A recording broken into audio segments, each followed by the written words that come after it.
Four Fingers has a diamond the size of a fist. 86 carats. Do you know something that I don't? Jeez, it's flawless. Where? London. London. You know, fish, chips, cup of tea, Mary Poppins, London. What do I know about diamonds? I'm a boxing promoter. I've got a bare-knuckle fight. I want to use the pikey. Concentrate. What? You're going to have to repeat that. Concentrate. You what? What's a gun doing in your trousers? For protection. Protection from what? The Germans. I want the case and give me the stone. The only man who knew the combination. You just shot. I'm getting heartburn. Tony, do something terrible. Where is the stone? Heavy. Shut up and sit down, you big bald. So what should I play? You can call me Susan if it makes you happy. I don't care if it's Muhammad, Imard, Bruce Lee. You're going down in the 4th round.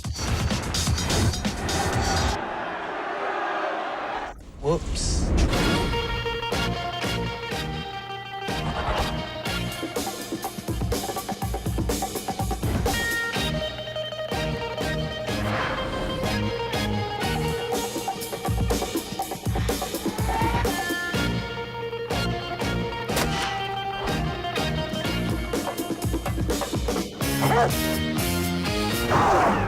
Anything to declare? Yeah, don't go to England. Stylish house frame furniture and scarf cushions with matching sackcloth cloths. Did you understand a single word of what he just said?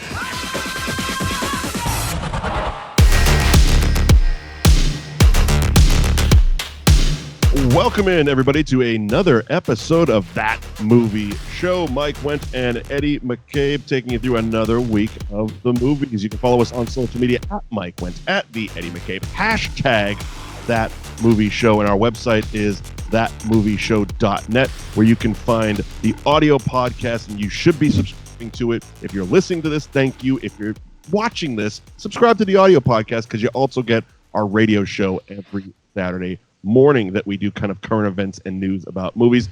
Eddie, how are you doing? Oh, I'm doing great. It's a great day for movies. It's a great day for the movie we are covering today. Oh yeah, that's the intro to the radio show. That's right. I mean, every day is a great day for movies, especially when you get to talk movies as we do. But today is a really fun day for especially me. So we're covering Snatch. Guy Ritchie's 2000 crime comedy.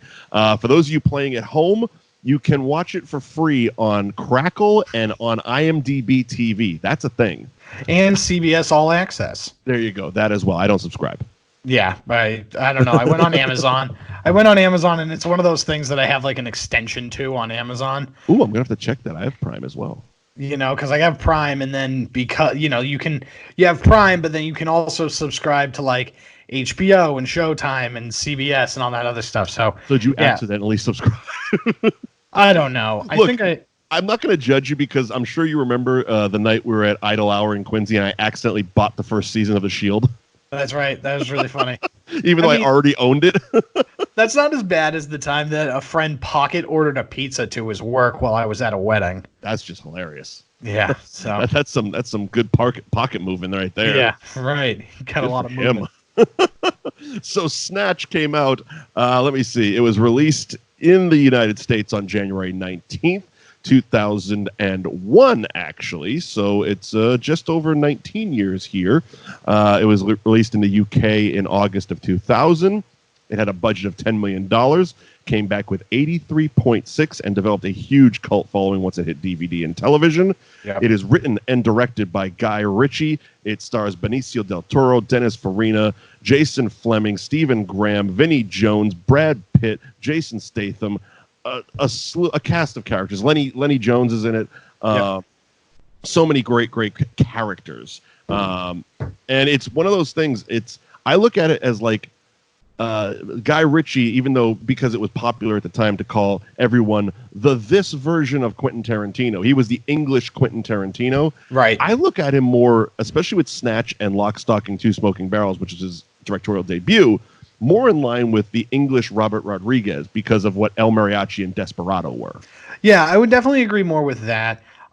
This is far more frenetic than a Tarantino movie is. I think it was just, it's a cool crime movie, and if you did a cool crime movie, you were the blank Tarantino. Yeah, right. Or your movie was this version's Pulp Fiction. Like, even on Desperado, it was the Mexican Pulp Fiction. I'm like, no, it isn't. No, it isn't. It's not even close. But the one that really tried, I think, was Things to Do in Denver When You're Dead. Okay. Andy Garcia. That really tried, and it was a Miramax movie too. So I think they were like, we need to ride this Pulp Fiction train. Everybody else is cashing in on the name. We need to cash in on the name. Yeah, because it's ours. Exactly. The Guy Ritchie kind of staples are here, which is really fun. The thing that I like to think about Snatch, and it was a good reminder of, this is what like a well done version of one of those like Valentine's Day or New Year's Eve movies are, where there's like a billion people in it. Yeah. And there's a million storylines. Yeah. This really felt like, oh, there is so much going on, and there's so many moving parts, and it comes together so nicely. And somehow you don't lose track. Right. Like, I understand I've seen this movie like 47 times, which I actually picked up something new for the first time rewatching it this time. But it's one of those things, even the first time watching it, it's like, even though there's like a bunch of different plots and everyone's character's name are just absurd, and mix in the English accent and the Cockney slang and then whatever Brad Pitt is doing, and it's like, how is this not the most confusing movie ever? Because it's not. No, it's not. It's very simple to follow. I think because at the end of the day, there's two plots going on and they're both very simple. Yeah. Get me this diamond and I'm fixing this fight. Yeah, those are the pretty much. Those are the two. That's it. Those are the two plots of this movie, and then there's a billion characters and things going on around it. But at its core, that's what it is. And it's what I love personally is it's so British. Yeah, it is so English. I am a huge fan of English movies and television shows. I'm one of those people that every time someone goes onto Facebook or whatever and says, give me something I've never seen to binge watch, I'm immediately throwing out stuff like Peep Show, Toast of London, In-Betweeners, White Gold, all of these English comedies that it's like, you definitely haven't watched it. You've never watched Saxondale. You've never seen the 47 different versions of Alan Partridge. You're gonna laugh. If you get British comedy, and of course you go back to the Elvis of British comedies, the Kings, of course, Monty Python, and it's that really dry but smart humor. Right.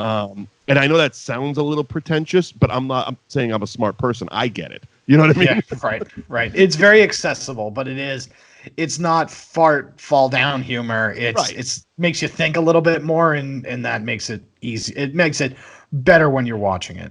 I guess for us Americans, the best way to describe it comes across as very sarcastic, the humor, where it's stuff like even the very last scene of Snatch, when the police pull up and they're at the campsite and Tommy's chasing the dog around, and the cop looks to Turkish and he goes, "What's in the car?" And he goes, "4 seats and a steering wheel." Yeah, right. Yes, you're a dick. Yeah, it's in the steering wheel. Oh, earlier when they're doing the sausage and the caravan discussion, and Tommy Turkish notices the gun in Tommy's pants, and he kind of opens his jacket and goes, "What the fuck is that?" And he goes, "It's me belt, Turkish."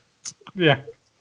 No, the big hand cannon in your trousers. Oh, it's so funny. Between that and the fact that it won't fire. Oh God. And it's also like, it's one for me, it's one of the most quotable movies. Like, we could sit here and just do all the quotes and it would be a funny podcast, but it's really for basically, I don't want to say a language that we don't speak, but a version of the English language that we do not speak, and we're not supposed to understand. I mean, we're not supposed to get Cockney. We're not supposed to get all that slang. And even to the point that it was one of the funnier trivia facts I found. Apparently, a lot of the American movie critics criticized Lock, Stock, and Two Smoking Barrels because they couldn't understand the slang and the accents, which is exactly why Guy Ritchie wrote the Brad Pitt character. Oh, yeah. He's like, really? You couldn't understand those? Here's someone that even the characters in the movie aren't going to understand. Yeah, right. Yeah, some weird Irish gypsy.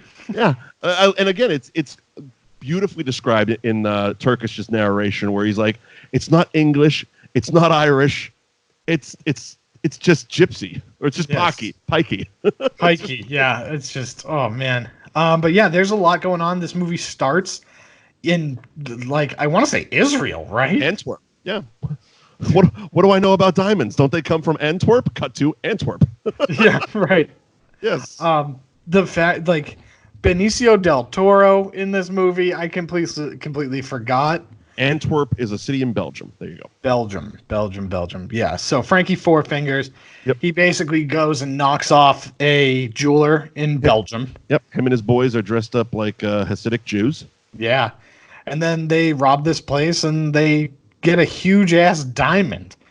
It also, I mean, it starts off with a bang, and it's one of those things. I don't know what the style is, what it's called. I'm sure it has a name, but I just call it like the fast British cutting, where it's like you see it in definitely these Guy Ritchie action movies, and then you see it again in a lot of the Edgar Wright movies. Yeah. Where it's like the best way I can describe it for the Shaun of the Dead movie is when he's making a coffee. Like he's making a coffee, but even that looks action. Yeah, it's the like cinematic boom, boom, boom. action B-roll sequence. The sound effects mixed with the fast cutting, mixed with the camera turning upside down. It's The just super close-ups, the snap zooms. Yeah, the whole thing. I love it. I absolutely love it. So yeah, that's our opening credits. Yeah. And then we get like a television show intro where all of the characters are like, hey, this is who this person is. This is who this person is. Well, like I said, it's like there's so many characters in this, and their names are all wildly absurd. So they give each one a nice little, credit. It's like, oh, Turkish, Tommy, Bricktop, Cousin Avi, Doug the Head, all this Bullet-Tooth Tony. Yeah. Boris the Blade, also known as Boris the Bullet Dodger. Yeah. Why is he called the Bullet Dodger? Because he fucking dodges bullets, Avi. Yeah.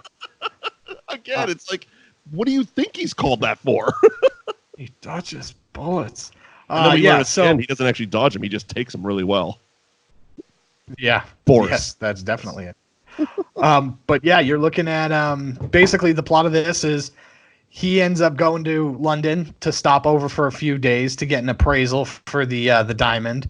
Yeah, he's selling some to Doug the Head, and then he's also appraising the big one. Right. This was actually the scene that I noticed something new for the first time. When Benicio Del Toro, Frankie Four Fingers, Jesus, gets to London, and he's getting tailored for suits. And again, I've seen this movie 47 times at least. I had never noticed that every time we cut back to Frankie, he's wearing a different suit. Oh, really? Okay. He's getting fitted for like 5 different suits in a matter of 10 seconds. Yes. And it's something that I've never noticed. You just don't notice it. It's so fast. Yeah. Yep. So, yeah, basically the Russians have decided that they're going to screw him over and they're going to steal the big diamond back from him. Of course. And that's the plan. So they basically hire some bumbling idiots that own a shop, a pawn shop to do it. Yep. And it's like, look, there's this fight that's going to happen, and you're just going to knock off this bookie.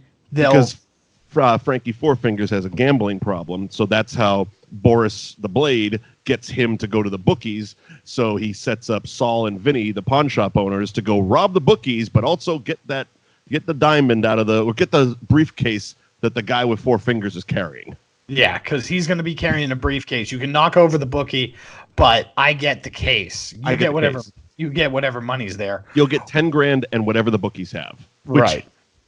Turns out to be a bag of pennies and some hard times. But that sets up the secondary plot of this movie, right? Because Turkish, played by Jason Statham, is a boxing promoter. And unlicensed boxing promoter. Yeah, so he does bare-knuckle boxing underground. Yeah. And so he's got a fight coming up, and basically he needs a new office is what he wants. He's got some dog shit caravan, and he wants a new office to set up his illegal boxing ring. And he wants Tommy and Gorgeous George, their boxer, to go to the campsite and buy them a caravan. Yeah, and at this campsite, there's a bunch of gypsies headed up by Brad Pitt. As you do. And his ma. Yeah, and his ma.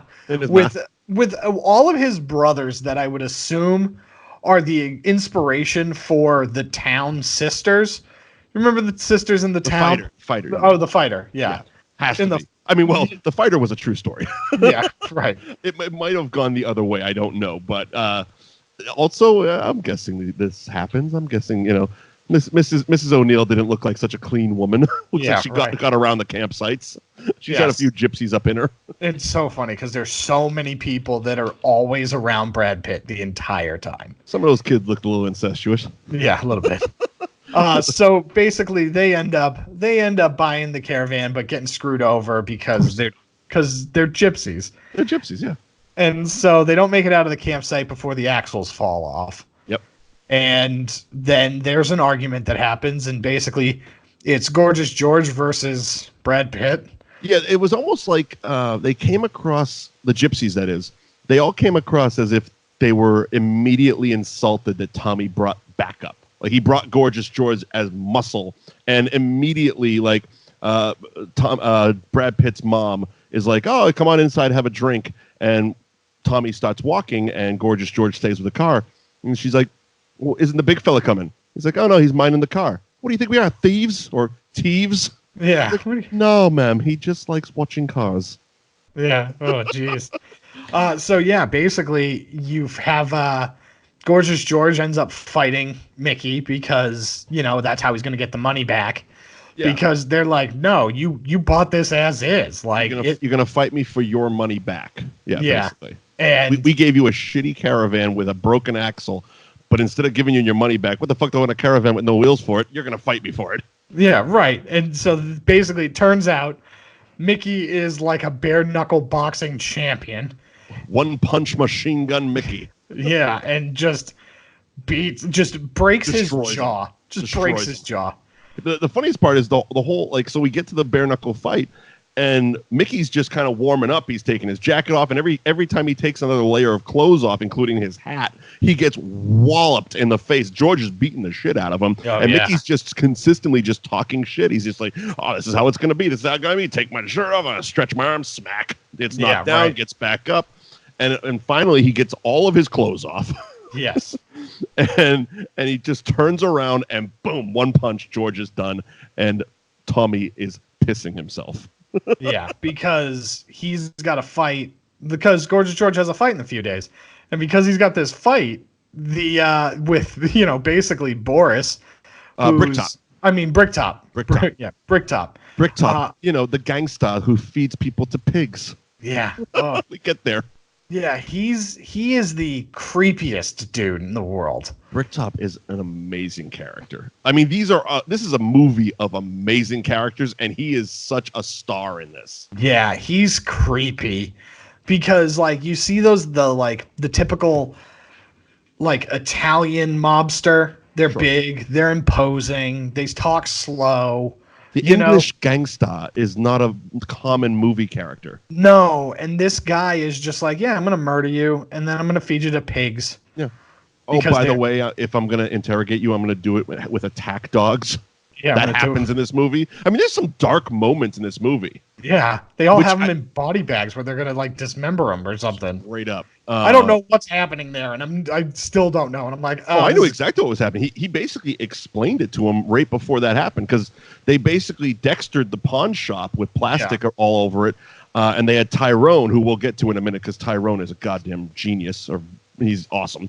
But he explains it in that scene that, you got to cut the body up into 6 pieces, pile it all up, shave the heads, pull the teeth, unless you want to dig through pig shit, and nobody wants to do that.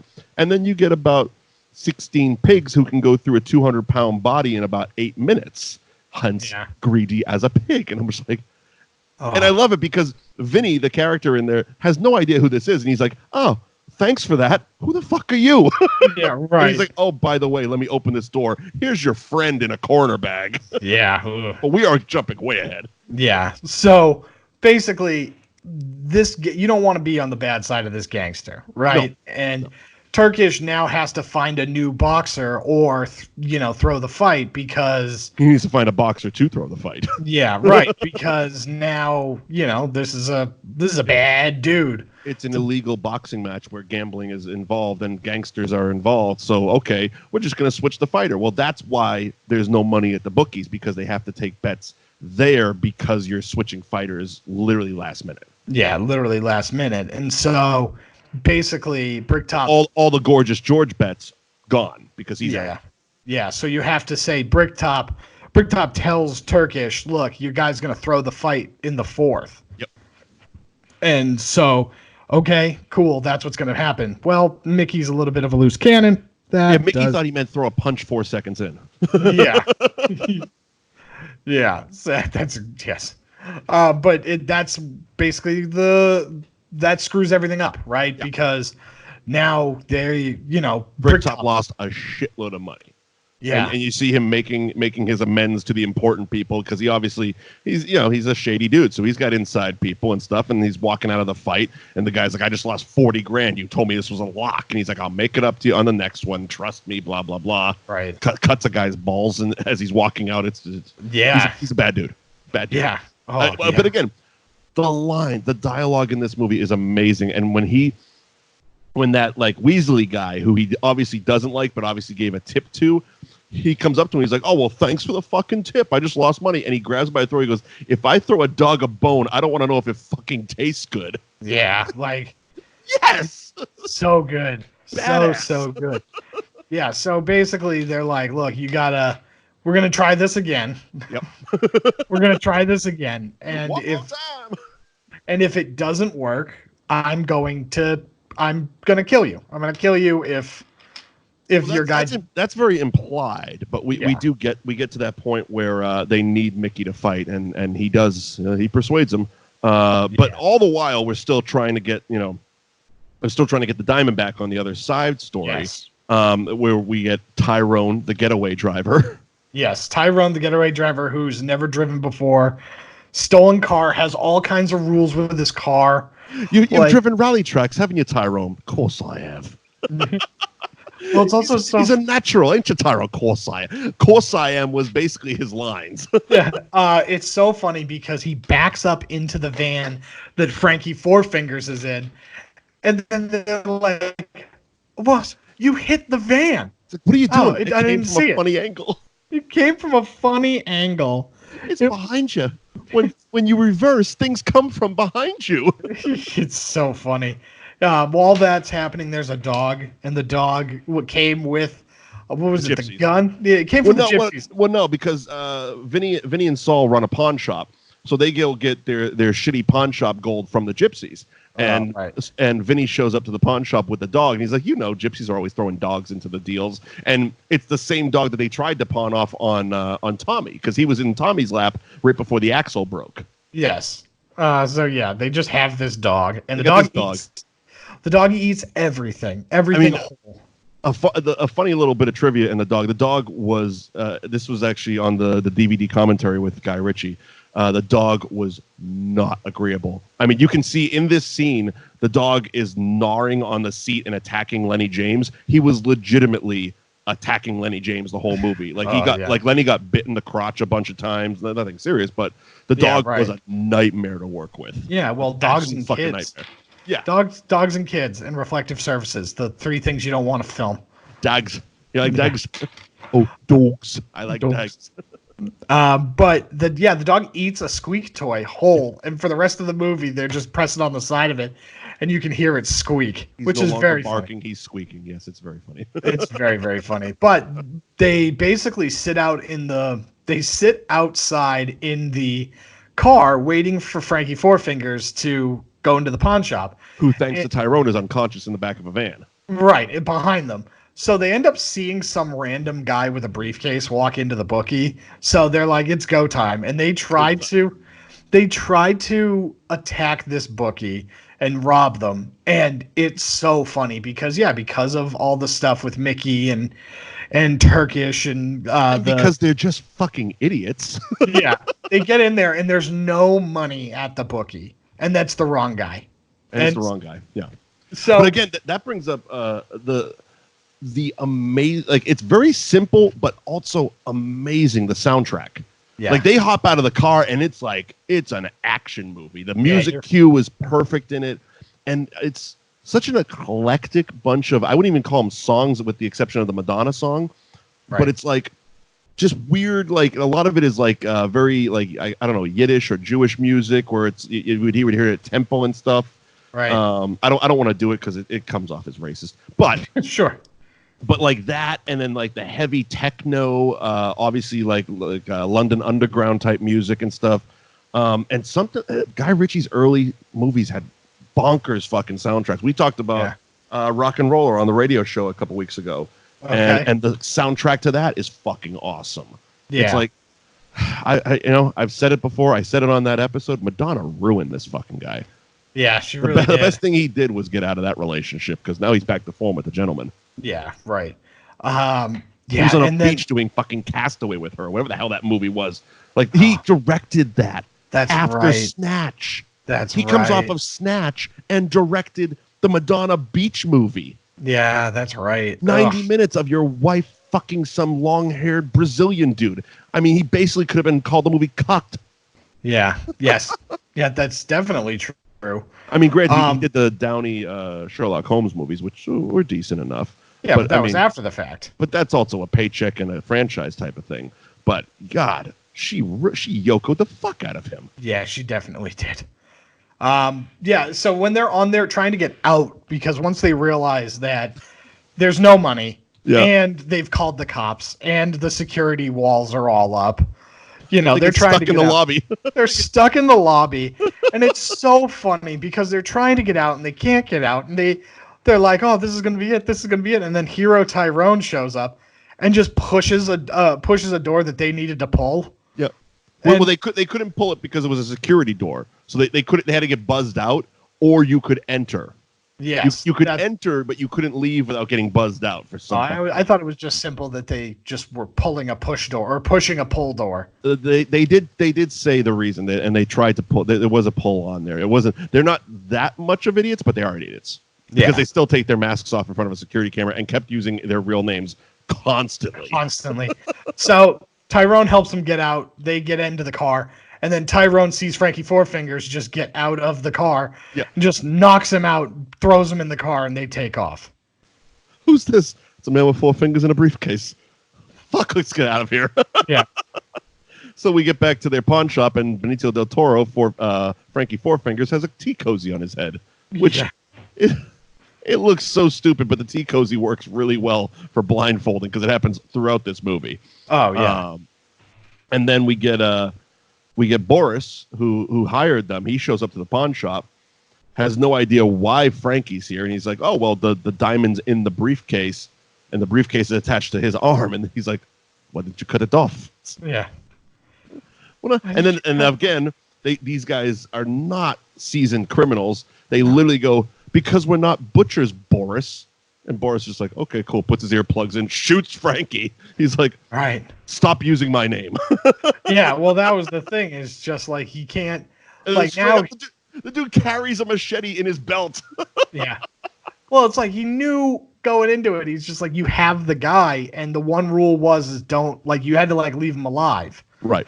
Because otherwise they would know that the Russians would. Well, they didn't give a shit about Frankie. They just wanted the diamond. But they didn't know what was in the case, and they were pissed because their payment was supposed to come from robbing the bookies, and when the bookies had no fucking money except a bag of pennies, they're like, "Well, no," and we need to figure out what the hell's going on.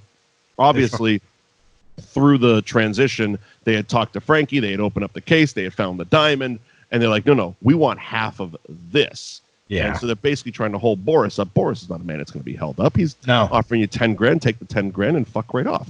Yeah, right. And that's not going to be... He cuts his arm off and takes the case. Yeah. Yeah, because they go, "All right, give me the diamond or give me the thing." It's just like, you just killed the man that knows how to open it. Okay, fine. And this is definitely a movie of people looking for a big score and ending up with nothing. Because they got nothing out of it. They didn't even get the 10 grand. Right, they got nothing. They got nothing. They got a dog that makes squeaks. Yeah, and so because because Frankie's there, the dude in New York is getting paranoid. Dennis Farina. Yeah, and late great Dennis Farina playing cousin Avi. Yeah, so Avi comes from New York to try and find this diamond. Because Frankie's obviously selling it for him, because Dennis Farina, Right. as it's set up, is definitely running some illegal shit in New York. Right. And Frankie works for him because he was on the phone in the suit fitting scene. He was on the phone with Avi explaining the size of the diamond and blah, blah, blah. And he's got to go see Doug the Head and their cousins, et cetera, et cetera. Right. And so he comes in and he basically hires Bullet Tooth Tony. Yeah. And he's like, we got to find Frankie. Yep. That's basically what we got to do. And so Bullet Tooth Tony is a loose cannon, but so fun to watch. Oh, he is wonderful. You want to talk about a character with zero fucks to give. Yeah. And mostly, Vinnie Jones is a legit bad motherfucker. Yeah. Yes. There's a scene in the movie where Saul and Vinny are sitting in their car. It's right after the replica gun scene in the bar. Yes. And they're sitting there, and they're explaining something, and he goes, "Oh, well, Bullet Tooth Tony," and he's supposed to be right outside the window.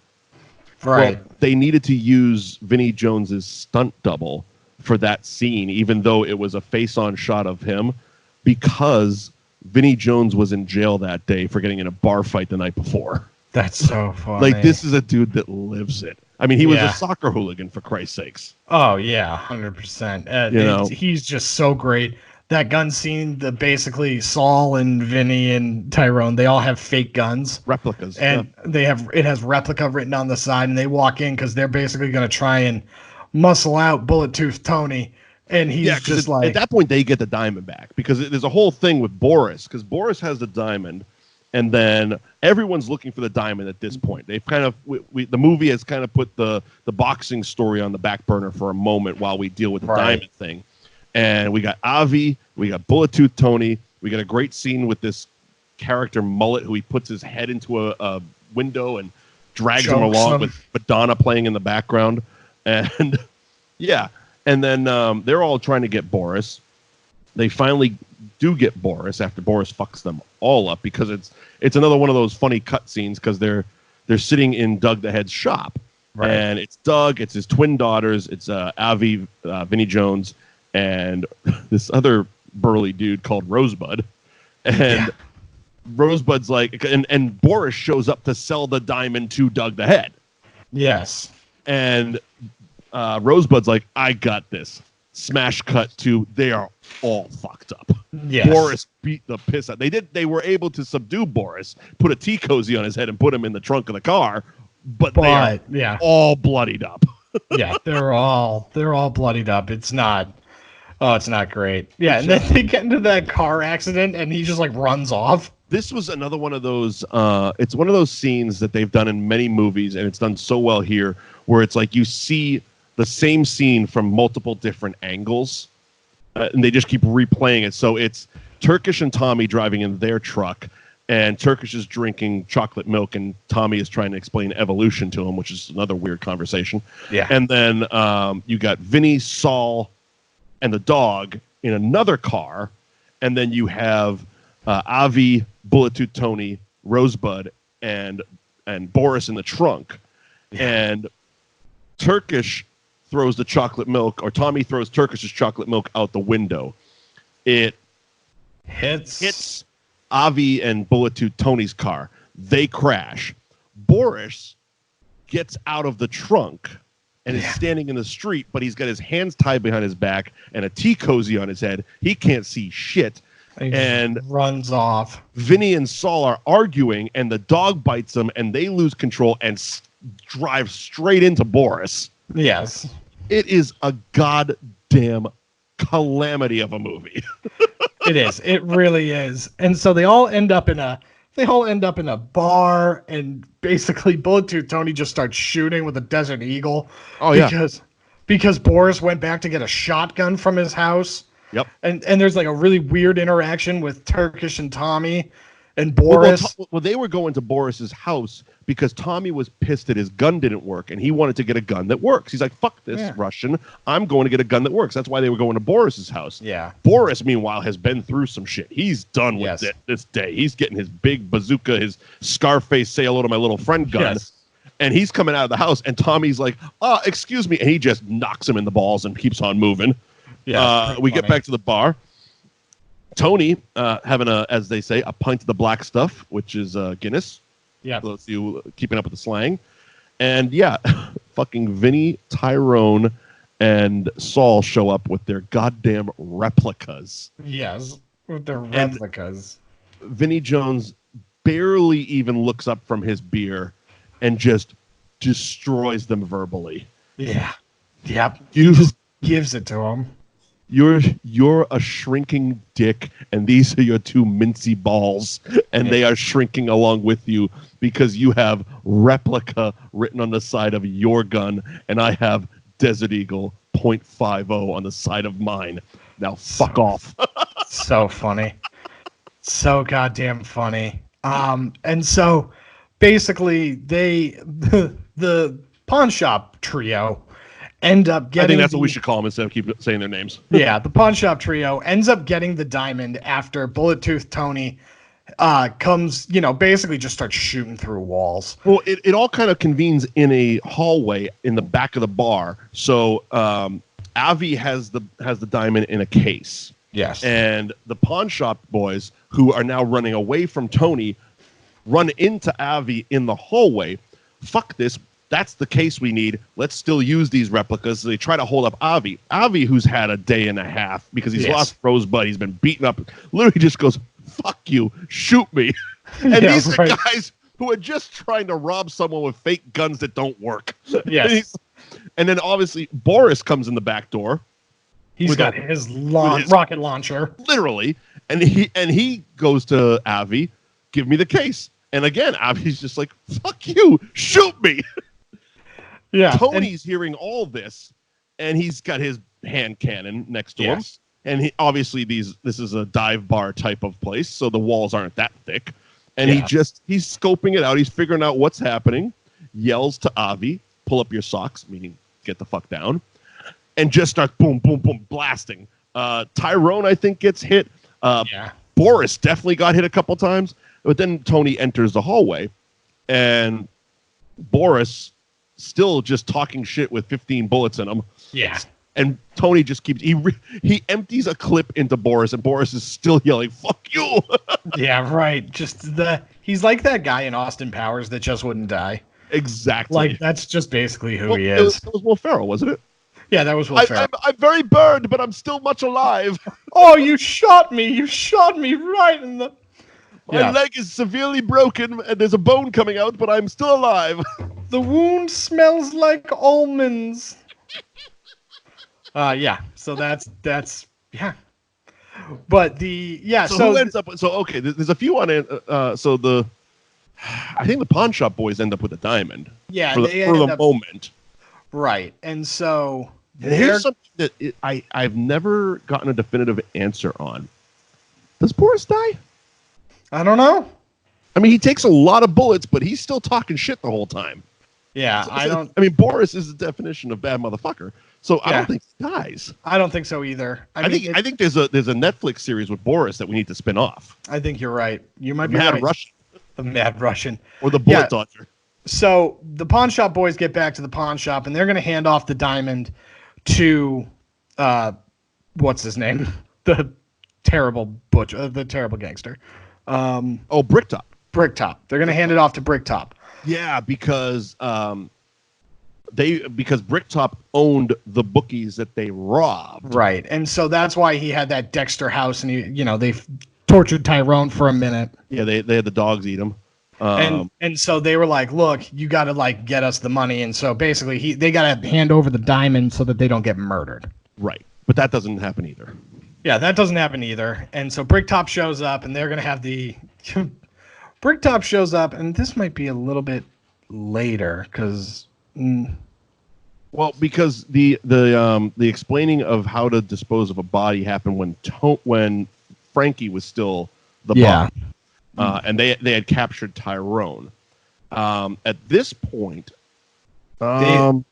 Bricktop's definitely convinced Mickey to fight by murdering his mom. Oh yeah, he straight up burns his mom alive. Yeah. They attack Turkish in their arcade.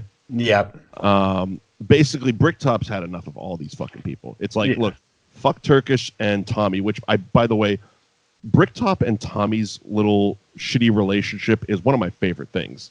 Because the first time Tommy, because it's always Turkish and Tommy talking to Bricktop. And the first time Tommy speaks to him, Bricktop just kind of wide-eyed surprised at him and goes, "My God, your girlfriend speaks Turkish." Yeah. And he just kept calling him a woman the whole time. Put a leash on her, Turkish, she's going to get bit. Yeah.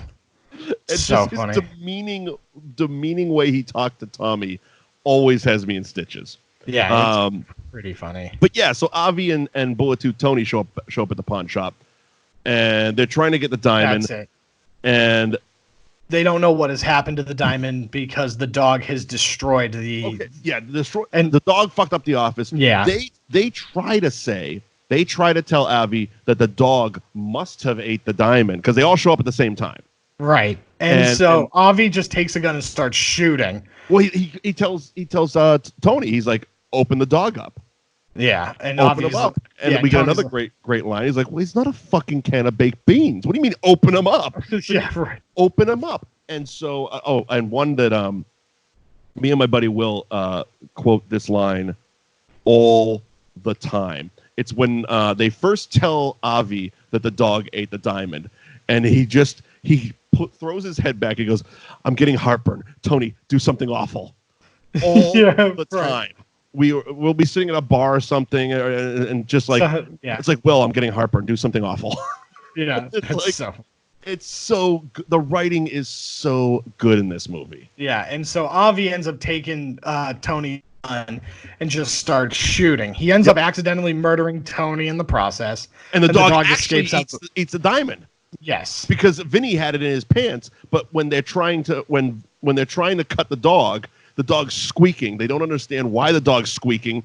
All hell's breaking loose. Vinny basically pulls the diamond out of his crotch and is like, no, don't kill my dog. Here's the diamond. It is.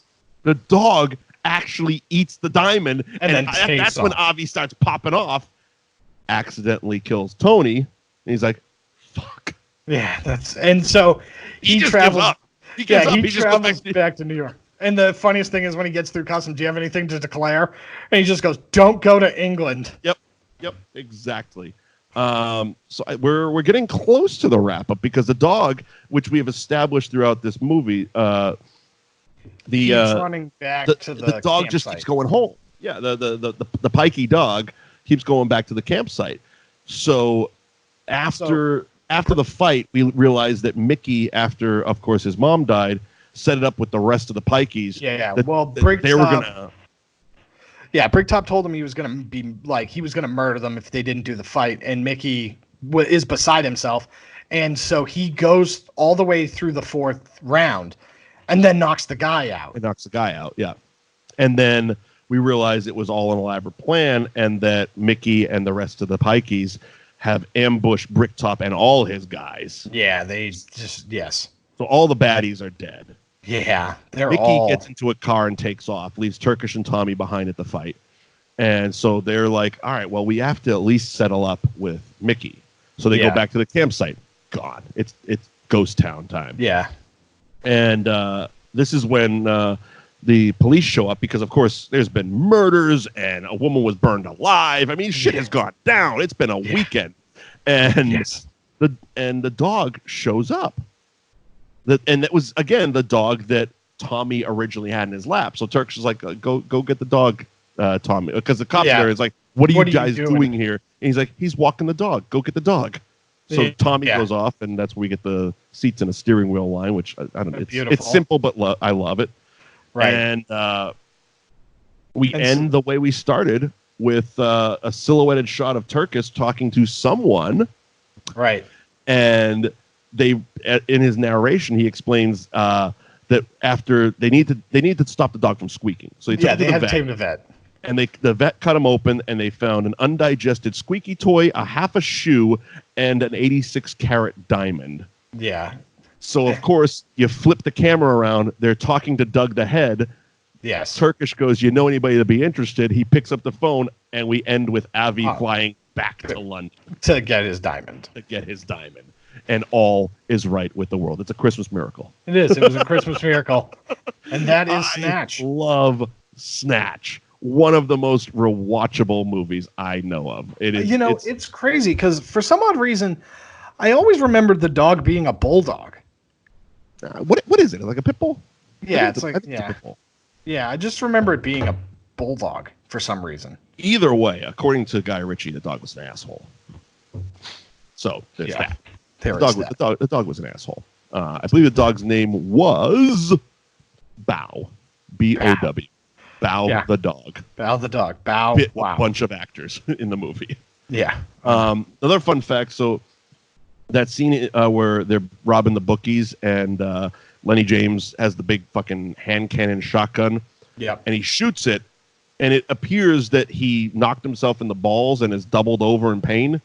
It's because Lenny James, the actor, didn't really know how to use the gun and actually knocked himself in the balls, and that was the take they used. That is so funny. So he was getting bit by dogs. He knocked himself in the balls with a shotgun. Lenny James was just waiting for The Walking Dead to start so he could get off this fucking movie. Yeah, he definitely was. He absolutely was. I can't recommend this movie enough. This is if you don't own it, go and buy it. Like I said, it's available for free streaming, apparently on CBS Access, but also for free on Crackle and IMDb TV. Because again, that's a thing. IMDb TV. Yeah, buy it, man. I know you can get Blu-rays of it for like $5. Go and buy this amazing movie that's celebrating its 20th anniversary this year. Go out and see The Gentleman. It's Guy Ritchie's return to form in this style of film. I think it's fantastic. It's in theaters.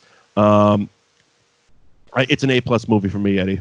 Oh yeah, I personally prefer Rock and Roll more. But this is it's the lesser known sister of Snatch. It is. So I think it's in the filmography, it's like 2 or 3 times more than this. But yeah, there is, or like his second or third movie after this. Right. But that's another really, really fun, strong movie. That's Gerard Butler, right? Yeah, Gerard Butler, and then what's his name? Tom Hardy. Yes. As Handsome Bob. Handsome Bob. Love the names. And for the life of me, I can't remember what ends up happening, but there's like a tease that I don't think he's ever done where it's just like so and so will return in like the next one. So it's like becoming a real rock and roller or something. He like teases a sequel and then we never got one. And he married Madonna. And we didn't get it. Goddamn Madonna. If history has taught us anything, it's that her movies are bad. Yeah, they're garbage movies. 9 out of 10 movies are bad. And if they star Madonna, oof, you can make an argument for Evita, but I wouldn't. Yeah. Oh, God. Evita annoys me just because it's that sing talk the entire time. The whole time. The whole friggin'. That was the movie that, because it was up for all the awards that year. Right. And it was the movie that year that everyone who saw it, or even if they didn't see it, was like, oh, you have to see Evita. It's because it's like, I don't know, it's a true story and a musical, but it's like, all right, you hired Madonna to sing. At the very least, I hope she could do that. Yeah, right. You know, there's 2 things Madonna can do in movies, sing and fuck. I mean, that's not a hard stretch for her. Yeah, right, of course. Coming up next week on That Movie Show with I'm going to get the full title for a second here. The Harlequin movie. Birds of Prey and the Fabulous Emancipation of Harley Quinn. You were close. I know I'm close. Birds of Prey and the Fantabulous Emancipation of the One Harley Quinn. Yeah, okay. That's hitting theaters, so we're doing Suicide Squad. Do you own Suicide Squad? I think I do, somewhere here. Because we're going to have to connect on text and figure out if you're watching the theatrical or the extended cut. Oh, just to compare. Here's the thing. I've seen this movie so many times. Really? Because I've seen it once, and that was way too many times for me. Oh, I think because between you're a DC guy though. Well, no, I'm a Marvel guy through and through. But are you? Yeah, but I had Movie Pass and Stubbs A-List And Oh, you saw it in theaters so many times. yeah, like between Movie Pass, Stubbs A-List, Showcase, Subscribe, between all of those, See, I went out on Black Friday to Target to get ice, and it was there for $2, so I picked up the Blu-ray. Oh yeah, so yeah, So that's how I watched it. yeah. No, I was bored several times and Alright, just fair went to the theaters. Fair enough. Nothing came out that year, huh? All right, so Suicide Squad is coming up next week on the show, followed by our Oscars show, where we're going to be doing some cool stuff. Not only are we going to be running down predictions of the main categories, but also looking back at the last 10 years of Best Picture nominees and giving you our opinion on the most rewatchable Best Picture nominees in the last 10 years. And then we got one more before our 100th episode, which is going to be Jay and Silent Bob Reboot. Reboot. Reboot. Oh, did you watch Jojo Rabbit yet? I have watched Jojo Rabbit. You want to do that for 99? Maybe we should do that for 99. Fuck yeah, we just made a schedule, bitch. Yeah. Live right here for you. You're welcome. This is how we figure shit out. And now we're just doing it with microphones turned on. So Yeah. thanks for joining us here on It's That a Movie process. Show. It's a process. It is a process. Usually this is done by text message. Thanks for joining us on That Movie Show for Snatch. And please follow us on all forms of social media at Mike Wendt, at the Eddie McCabe, hashtag That Movie Show. Let us know if you want us to review something, because as you just heard, we don't plan shit that far in advance. So if you want us to review something, please suggest it. We'll probably get to it. And of course, the audio podcast, you can find thatmovieshow.net, where you not only get these reviews, but also our Saturday morning radio show every single week. Go to facebook.com/thatmovieshowtv to get the videos and the bullshit and all the other stuff. And, tell your friends. Join the club. Yeah. Thank you. Hi, everybody.